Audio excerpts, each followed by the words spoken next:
আসসালামু আলাইকুম রহমতুল্লাহ বরকাত। Welcome to new blog.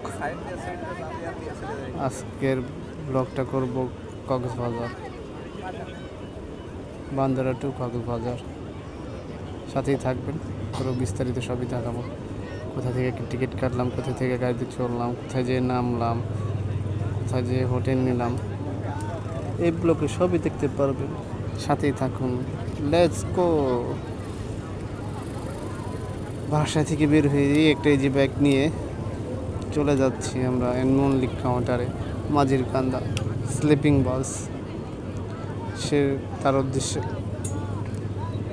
বা এখন আমাদের দোহার থেকে ডাইরেক্ট কক্সবাজারের একটা গাড়ি স্লিপিং বাস আসছে।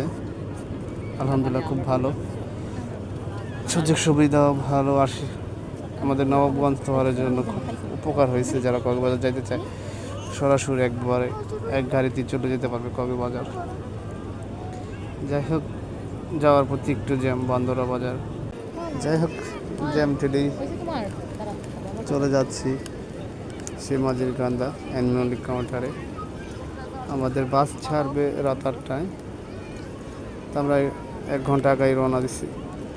একটু আগে যাই থাকা ভালো, সেজন্য চলে গেছি আগেই। 7:10-15 আমরা পৌঁছে যাব। দেখতে দেখতে চলে আসছে মল্লিক কাউন্টারে মাঝির কান্দা। যাই হোক, সেখানে নেমেই সিএনজি ভাড়াটা দিয়ে দিলাম। তারপরে অপেক্ষা। আমাদের ফিয়া খুব এক্সাইটেড ছিল। যাই হোক, টিকিটটা আমি আগে কেটে রাখছিলাম, কিছু টাকা আগে দিয়ে রাখছিলাম, পরে টিকিটের বাকি টাকা গাড়িতে ওঠার আগে দিয়ে দিচ্ছি।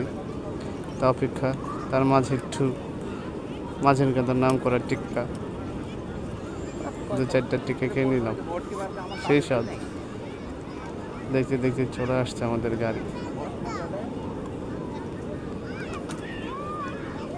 গাড়ির বাইরে যেমন সুন্দর, ভিতরেটাও অনেক সুন্দর, মাশাআল্লাহ। খুবই সুন্দর, খুবই আরামদায়ক। যাই হোক, অপেক্ষা পর চলে আসলো আমাদের গাড়ি আসার পর যাই হোক, লাগেজ দুটা বুকিং তাদের নিচে ঢুকিয়ে দিল, সাথে টোকেন লাগাই দিচ্ছে, সমস্যা নেই, হারিয়ে যাওয়ার কোনো ভয় নেই। টোকেন লাগিয়ে হাফ টোকেন আমার হাতে দিয়ে দিচ্ছে। এক গাড়িতে চড়ছে, গাড়ির ভিতরটা দেখি, গাড়ির ভিতরের পরিবেশটা সুন্দর ছিল, লাইটিংটা ছিল জোস।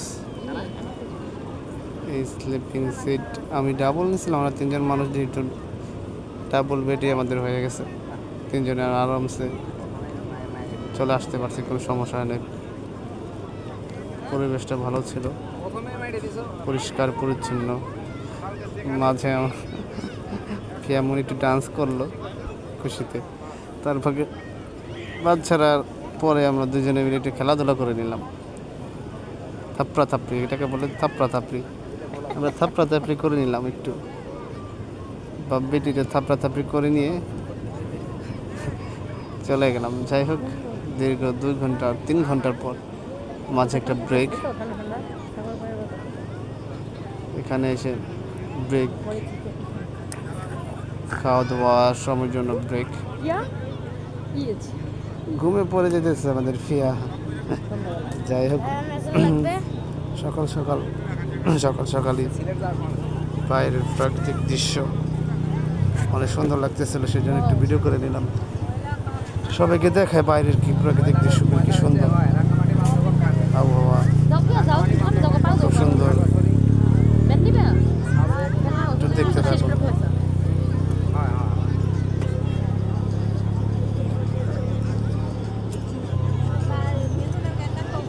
ফিয়ার সাথে একটু ফিয়ারও ভিডিও করলাম। সকাল বাজে 5:30-6টার মতন বাজে, কাছাকাছি চলে আসছে। তার মাঝে একটা রেলগাড়ি যাচ্ছে, এটা কক্সবাজারে, ঢাকা টু কক্সবাজার যে রেলগাড়ি, সেটাই। তারপর ওখান থেকে বেশি সময় লাগে না, 10-15 মিনিটের মধ্যে সময় লাগছে, তার মধ্যে আমরা পৌঁছে গেছি কক্সবাজার। বেশি একটা সময় লাগেনি। দেখ, বাইরের পরিবেশটা খুব ভালো ছিল, গাছ সবুজ, অনেক সুন্দর। তো দেখে যে চলে আসে সেই কক্সবাজার থেকে গাড়ি থেকে নেমেই একটাই যে বাইক, হোটেলের উদ্দেশ্যে রওনা দিলাম। হোটেলের পথে দেখতে থাকুন, আমাদের সাথে থাকুন। আর সেই ডলফিন মোড়, বিখ্যাত ডলফিন মোড় কক্সবাজার। এখান থেকে 5-7 মিনিট দূরেই আমাদের সেই হোটেল, কক্সবাজারের আশেপাশের হোটেলগুলো।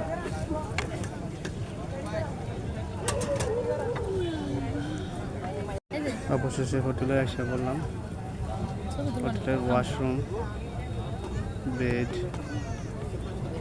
আলহামদুলিল্লাহ খুবই ভালো। ওকে, ভালো থাকবেন, আবার দেখা হবে নেক্সট ব্লগে। খুদা হাফেজ, বাই বাই।